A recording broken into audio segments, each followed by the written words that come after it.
E agora, como prometido, vamos falar um pouquinho de outros elementos da linguagem, né? Precisamente por ser um sistema de signos, a linguagem, né? Toda linguagem possui um repertório, ou seja, uma relação de signos que a compõe, né? Então, na linguagem da fotografia, a gente pode analisar uma fotografia, por exemplo, uma fotografia do filme Tropa de Elite, né? O repertório é pequeno, compõe do ponto de vista do plano, da iluminação, né? Do tom, da textura, do movimento. Então, o ponto de vista pode ser central, pode ser lateral, na altura do objeto fotografado, acima ou abaixo dele. Então, o plano varia conforme a distância que se toma em relação ao objeto. A iluminação pode ser natural ou pode ser artificial, pode ser direta ou pode ser suave, indireta. O tom admite a transição de luzes que vão do claro ao escuro. As texturas da imagem podem parecer macias, lisas, ásperas ou suaves. E o movimento pode ser brusco, leve. O objeto pode estar em repouso. Tudo isso você consegue na fotografia. Quem trabalha com fotografia, eu tenho alguns amigos, né, dois em especial, a Andrea e o Gilson, e eles com certeza conhecem cada detalhe disso aqui. Eu estou falando por alto, né, porque eu estou lendo, né. Não conheço por dentro da fotografia porque eu não sou fotógrafo, mas sei que é possível porque a gente vê fotografias que falam mais do que palavras, que falam muito mais do que a própria coisa, né? A gente depreende da fotografia vários aspectos, por isso que ela é considerada por muitos uma arte, né? Há um embrolho aí, mas há também um certo consenso hoje em dia que há a fotografia artística. Então, com 6 elementos, o ponto de vista, o plano, a iluminação, o tom, a textura e o movimento, é possível tirar diferentes tipos de fotografias, como retratos, documentos, né? Pode fazer também publicidade, pode usar para moda, para ação, né? Pode usar no fotojornalismo, pode ser uma fotografia artística, pode ter várias finalidades. Então, o repertório das linguagens verbais ou línguas, como são chamadas, ao contrário, é bastante amplo e costuma ser relacionadas em dicionário. Então, como é que a gente encontra os elementos da linguagem? É mais o dicionário pelo menos das palavras, né? Então, linguagem musical, tonal, para compor seu repertório dentre todos os sons possíveis, selecionamos alguns.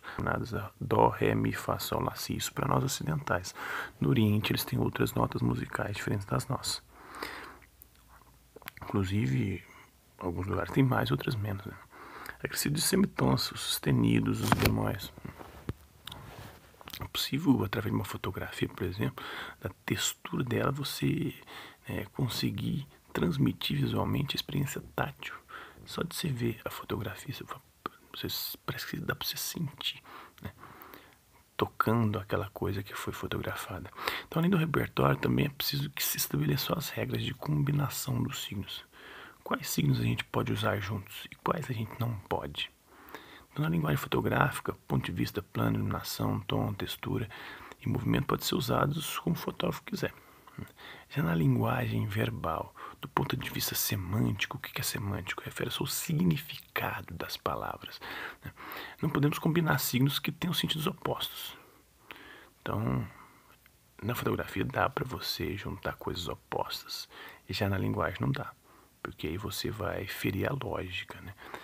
Então, subir, descer, nascer, morrer. Então a gente não pode dizer que o menino, o sujeito é gordo, magro. Porque esses adjetivos são, ou ele é gordo ou ele é magro, não tem como ele ser os dois, né? Mas a gente pode dizer o seguinte, né? O menino, ou aquele sujeito, é mais gordo do que magro. Então, como último passo, a linguagem deve estabelecer as regras de uso dos signos, né? Que é a lógica, em que ocasiões devemos chamar as pessoas de senhor, ou de senhora, ou de você. Essa é uma convenção social, né? Precisamos usar preto em um funeral ou podemos usar qualquer roupa discreta? Como eu disse, a cor do luto ele difere em vários lugares do mundo e em vários tempos históricos também. Então, só quando a gente conhece o repertório dos signos, as regras de combinação e as regras de uso desses signos, que a gente pode dominar uma linguagem. E é por isso que eu leio dicionário. Eu tenho vários dicionários Inclusive o Royais está aparecendo aqui e ali. Eu leio dicionário. E sabe como é que eu aprendi isso? Um louco. Eu fui seminarista, estudei para ser padre, fiquei 2 anos no seminário. E lá tinha um doido que ele lia dicionário. E um dia eu falei, cara, por que você lê dicionário, mano? Você é louco. Dicionário é só para consulta, não é para ler, não é para leitura. Eu falei, cara, sabe por que eu leio dicionário? Porque eu quero aumentar o meu vocabulário e dominar a linguagem. Quando ele falou aquilo, eu fiquei fascinado. Desde então, eu leio dicionário para aumentar o meu repertório linguístico e ter um domínio maior sobre a minha língua. Faço isso com dicionário de outras línguas também, apesar de que não manjo muito, né? O espanhol eu consigo me dar bem, ler bem. O inglês, mal e porcamente, né? Tenho estudado, tenho tentado melhorar, mas eu acho que isso sozinho eu não vou conseguir. Eu sou muito autodidata, apesar de ser formado em filosofia, ter especialização em filosofia do direito, em ciência da religião. Eu acho que eu preciso urgentemente fazer um curso de inglês para me ter o domínio da língua, porque só ler dicionário e só ler livros que te ensinam a aprender, ler e falar inglês não tem dado certo. Eu já estou há alguns anos estudando e quando eu pego um texto fora do meu conforto aqui, que é onde eu tenho os meus dicionários, minhas coisas todas, meus livros todos, eu apanho e também ouvindo, conversando, eu não dou conta que as palavras fogem, né?